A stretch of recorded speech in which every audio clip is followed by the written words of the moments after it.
How to scan QR code in any Samsung phone. Hi everybody and welcome back to our channel. In today's video, we are going to show you a step-by-step tutorial that we can follow up in order to scan up a QR code. So let's just dive right into the video and get started. So there are different ways for that. One of them is using the camera application. So you can normally open up the camera app and point it at the QR code, and you can just go over and tap on the pop-up notification to open up the link, and that way you should be able to scan the QR code. Apart from that, we can do so via quick settings as well. So swipe down from the top of the screen this way and you should be able to access the notification panel.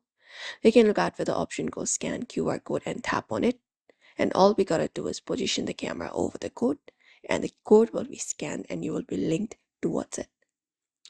Apart from that, what we can do is we can just go over and open the image in gallery as well. And for example, let's say this is a QR code. Once you open up the image at the top of the screen, we can tap on the Bixby vision icon, the eye icon, in order to detect the QR code. And once we do so, we can tap on discover if you are looking for a QR code and go ahead and discover it. And that should open up the link. And that's it. If your phone is not recognizing the code, ensure that the phone is connected to the internet. You can also update your software and ensure the scan QR code option is enabled in your camera settings. But usually these are the ways we can follow up in order to scan up any of the QR code in our Samsung device. So we hope this video was helpful. Give this video a like and subscribe for more.